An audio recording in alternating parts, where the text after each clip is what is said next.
आज राष्ट्रीय पर्व के पावन अवसर पर 74वें वर्षगांठ पर आप सभी बड़े बुजुर्गों, सभी सम्मानित जनों का मैं हार्दिक अभिनंदन वंदन स्वागत करता हूं। सबसे पहले मैं उन वीर शहीदों का सशक्त नमन करता हूं जिन्होंने अपने खून के एक एक कतरे को भारत की पृष्ठभूमि की रक्षा के लिए लगा दिया और मरते दम तक आज़ादी की चिंगारी जलाते हुए भारत माता को अंततः अंग्रेजों की गुलामी की बेड़ियों से आज़ाद कराया। आज उन्हीं जमाने को बलिदान की बदौलत हम खुले तले आसमान के इस तिरंगे झंडे को बड़े शान से लहरा रहे हैं और फहरा रहे हैं। भारतीय स्वतंत्रता संग्राम तथा गणतंत्र दिवस के विषय में आप सभी तो परिचित हैं ही। मैं आप सभी लोगों को आज के वर्तमान स्थिति और परिस्थिति के विषय से अवगत कराना चाहूँगा। हम लोग पहले की भांति गणतंत्र दिवस स्वतंत्र दिवस मनाते चले आ रहे हैं। कहने के लिए तो हम सभी स्वतंत्र हैं, कहने के लिए तो हम सभी स्वतंत्र हैं, यह सिर्फ किताबों तक ही सीमित है। यदि वास्तविक रूप से देखा जाए तो हम सभी गुलामी की बेड़ियों में पहले से कहीं ज़्यादा इस समय बंधे हुए नजर आ रहे हैं। भारत एक कृषि प्रधान देश है। भारत विश्व के अनाज उत्पादक देशों में शीर्ष स्थान रखता है। लेकिन प्रश्न यह उठता है कि भारत को कृषि प्रधान बनाने में किसका योगदान है? तो आपको उत्तर मिलेगा किसान। भारत को कृषि प्रधान बनाने में किसान दिन रात एक करके कड़ी धूप, बरसात, ठंडक सहन करते हुए तन मन धन से जुटा रहता है। लेकिन उसकी दयनीय स्थिति जस की तसी रहती है। भारत के विकास में अपना योगदान देने वाले बुनकर छोटे छोटे युद्ध में आदि विभिन्न वर्ग खुद मुसीबत में फंसा हुआ है। आज गरीब किसान के लड़के उच्च शिक्षा से वंचित होते जा रहे हैं। झुग्गी झोपड़ियों में रहने वाले किसान आज गरीबी से गरीबी की ओर चला जा रहा है, जिसका सारा श्रेय को जाता है, इन पार्टियों को जाता है, इन नेताओं को जाता है। कारण यह है कि उत्पादित अन्न तथा कई सामानों का मूल्य निर्धारण स्वयं किसान नहीं करते, बल्कि इसका मूल्य निर्धारण खुद सरकार करती है। क्या उन गरीब किसानों का हक नहीं बनता जिसने तन धन से इसको उपजाया है? इसके संदर्भ में कहना है, किसी हकदार को हक को मिटा देना बगावत है। किसी हकदार के हक को मिटा देना बगावत है। किसी गरीब के शराफत को मिटा देना बगावत है। तो समझो हम भी एक बागी हैं। बगावत काम है मेरा, मिटा दो जुल्म की हस्ती, यही पैगाम है मेरा, यही पैगाम है मेरा। भारत की एकता, अखंडता, संस्कृत पर संकट के गहरे बादल मंडरा रहे हैं। भ्रष्टाचार, आतंकवाद, महंगाई, बेरोजगारी, अशिक्षा आदि विकराल कई समस्याएं मौजूद हैं। वर्तमान में भ्रष्टाचार की जड़ें बहुत ही गहरी हो चुकी हैं, जिसका कई प्रत्यक्ष उदाहरण हैं। जैसे दिल्ली हिंसा, बेंगलुरु हिंसा, राजस्थान में बेरोजगारी की समस्या, जनसंख्या की समस्या, बहुत सारे समस्याएं हमारे देश में उपस्थित हैं। लेकिन इन सब मामलों में डिबेट में रह जाते हैं। हम डिबेट में चाइना को, पाकिस्तान को चेतावनी देते हैं, लेकिन कुछ होता नहीं है।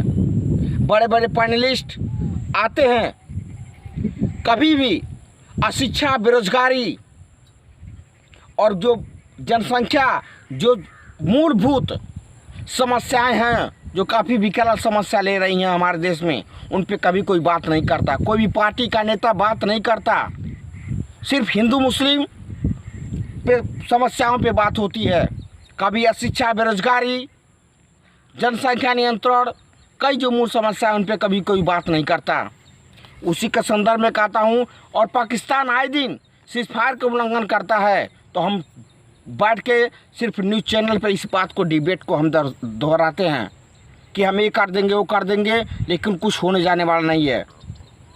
इसी के संदर्भ में मैं अपने माध्यम से पाकिस्तान को चेतावनी देना चाहूँगा कि हम राणा शिवा के वंशज हैं, हम भारत माँ के रखवाले हैं, हम सिर उठा के जीते हैं, तेरे जुल्म को न सहने वाले हैं।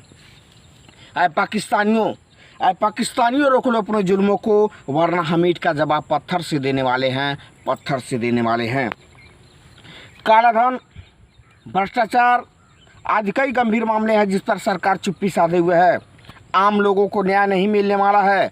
न्यायपालिका, कार्यपालिका सब लगभग भ्रष्ट हो चुका है। अगर भारत की शासन व्यवस्था, कार्यप्रणाली ऐसे ही, इसके संदर्भ में कहना है, इन नेताओं को कहना चाहूँगा कि गगन बेच देंगे, धारा बेच देंगे, गगन बेच देंगे, धारा बेच देंगे, फूल बेच देंगे, चमन बेच देंगे, कुर्सी के पुजारी, काले धन के पुजारी, कुर्सी के पुजारी, काले धन के पुजारी एक दिन इस वतन को बेच देंगे, इस वतन को बेच देंगे। और साथ साथ एक शब्द और कहना चाहूँगा कि ये अमन बिक रहे हैं, चमन बिक रहे हैं, पैसों के बल पे नाजुक बदन बिक रहे हैं। अब तक तो ये बेचे हैं फूलों की खुशबू, अब तो ये सारा वतन बेच देंगे। अगर बेचने के लिए ना कुछ मिला तो ये सोए हुए मुर्दों के कफन तक बेच देंगे, कफन तक बेच देंगे।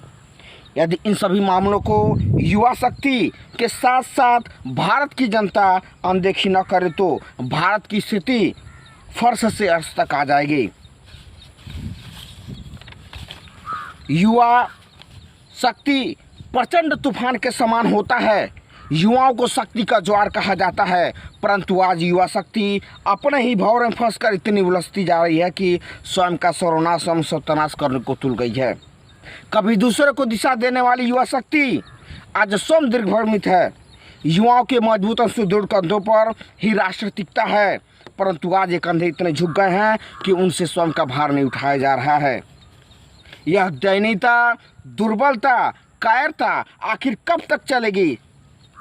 शायद अधिक यह दयनीयता, दुर्बलता, कायरता कब तक चलेगी? शायद अधिक देर तक नहीं, क्योंकि अब सारी सीमाएं टूट चुकी हैं। यह खामोश मिजाज ज़िंदगी जीने नहीं देगी, यह खामोश मिजाज ज़िंदगी जीने नहीं देगी। इस दौर में जीना है यारो तो कोहराम मचा डालो, कोहराम मचा डालो। अर्थात एक बार फिर भारत की युवा शक्ति जागेगी और शीघ्र ही समस्त जगत की बुराइयों को खात्मा करेगी, चाहे वह शिक्षा, भ्रष्टाचार, बेरोजगारी, आतंकवाद, चाहे कुछ भी हो। तो इसी के संदर्भ में कुछ शब्द कहना चाहूँगा कि रंग वाले रंग से तस्वीर बदल देंगे और कमानों से निकला तीर बदल देंगे। और जिस दिन जाग गई हुआ भारत के, जिस दिन जाग गई हुआ भारत के, उस दिन दुनिया की तस्वीर बदल देंगे, भारत की तस्वीर बदल देंगे। अपनी बात को विराम देने से पूर्व मैं सभी युवाओं से एक निवेदन करना चाहूँगा कि हम सभी लोग आज से अपने कर्तव्यों का पालन पूरी लगन व तन मन धन से करेंगे। हमारा सबसे बड़ा कर्तव्य है उच्च शिक्षा को प्राप्त करना, और हम लोग अपने स्वयं को जगाएंगे, फिर दूसरे को जगाने का काम करेंगे, तभी जाकर के इस समाज व संस्कृति का उद्धार होगा, कल्याण होगा। इसी के संदर्भ में दो शब्द और लास्ट में कहना चाहूँगा कि काम करो ऐसा कि पहचान बन जाए, कदम चलो ऐसा कि निशान बन जाए। ज़िंदगी तो सभी जीते हैं यारो, पर जियो ऐसा कि मिसाल बन जाए, मिसाल बन जाए। एक बार पुनः सभी वीर जवानों को और किसानों को, और जो भी भारत की रक्षा में लगे हुए पढ़ रही हैं, अच्छा जो भी भारत को किसी न किसी तरीके से ऊंचा बनाने में अपना योगदान दे रहे हैं, उनको मेरा सशक्त नमन। जय हिंद, जय भारत।